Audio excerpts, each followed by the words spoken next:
my homestead, and some things are still under construction, but I want to show you guys how I live.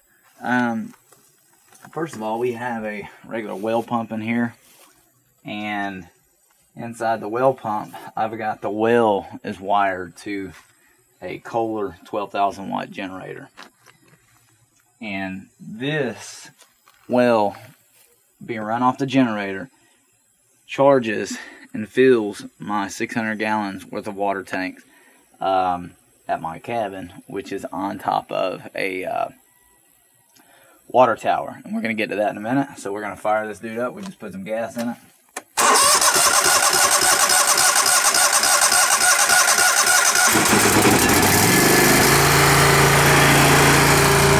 Okay, the generator we just turned on runs the well, which fills, it's right at 600 gallons. We got a 275 gallon tank, and then we got a 300 gallon tank, and it fills up my water tanks here, which in order has gravity flow pressure feeding into my cabin on the inside. So normally it takes about, sometimes it takes about, I guess, 30 minutes to an hour to fill these tanks up, which gives us really good, pretty good pressure on the inside of the cabin, considering it's not really high off the ground, but my cabin's small, so it sits kind of low, so we got pretty good gravity flow. And we're in Georgia, so it really doesn't get that cold here.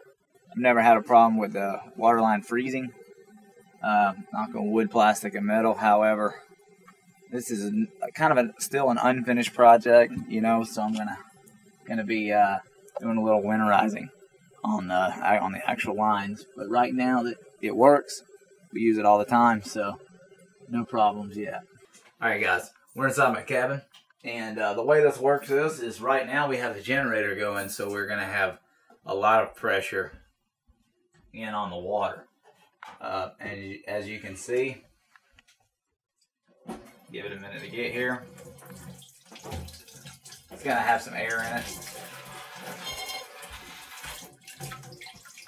There we go. But I've noticed this is actually with the generator running, and the generator is actually quite a ways off. But without the generator running, we actually have pretty much about the same amount of pressure. So it actually works. You know, it works pretty good. I would say the pressure that we have right now, without the generator running, we probably have about 3/4 of this, at least. And you can see from a Homestead, for a sink, I used a wash pan, galvanized wash pan. And the design of it is if I needed to take it out and carry it outside, I could. Okay, this is the garden tub, and I actually had to do some repairs, as you can see. I'm going to be doing, I normally have a Roman head coming off right here, but it actually had some problems with it. It actually, last winter, it cracked.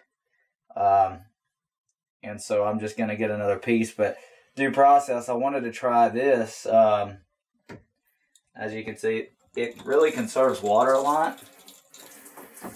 And, you know, it kind of works like a shower. I guess you'd say a shower head. So I actually just installed this about a few minutes ago.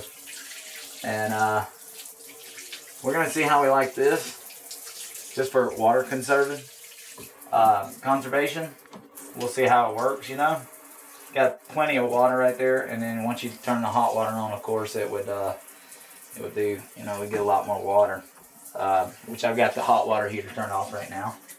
So this is definitely going to work, I believe, for us. This is another one of my water resources. It's a spring. It comes out from the ground here, and I've been digging into it. And I plan on trying to turn it into more of a pond, but this is straight spring water. It's not stagnant.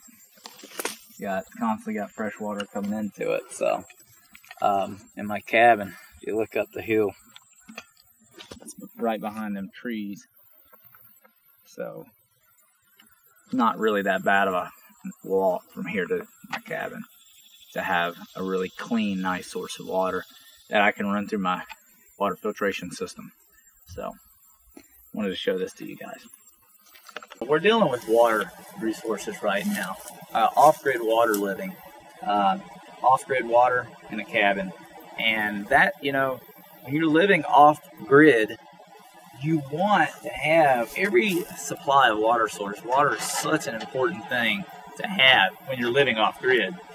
And even the very smallest amount of water, of good clean water. And that is for, you can use it for plants, for drinking, etc.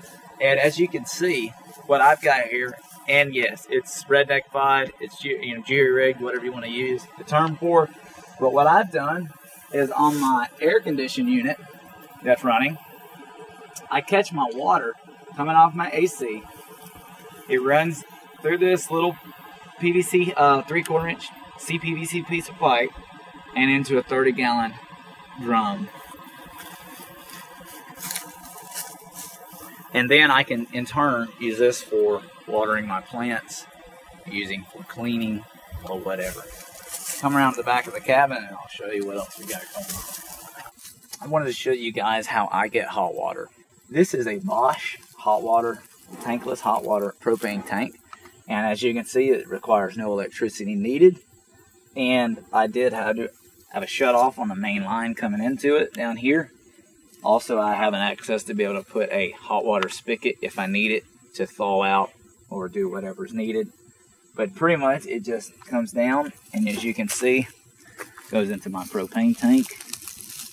I can light the pilot light, and the pilot light will run consistently, but only when I turn the hot water on in the house will it actually ignite and the heating element and start heating the coil pipe inside of the tankless hot water heater. So this is an awesome, it's Aquastar Bosch. You know, I bought this off of Craigslist for $350. It's about a $1,000 system, so you can find it on a budget. It can be had. You know, do you need this much? Probably not. Is there a lot of cheaper systems in the market? Absolutely. But I saw this. Bosch has an awesome reviews, and the Aquastar is a really great system. And this is my second winter using this system, so I definitely would approve of it. And again, $350 off Craigslist, and it was almost brand new. I'll take it. This is the Native Pathfinder. Thank you guys for stopping and checking out our videos. And subscribe to our YouTube channel. Check out our Facebook. Leave a comment. We'll see you on the next video. Peace.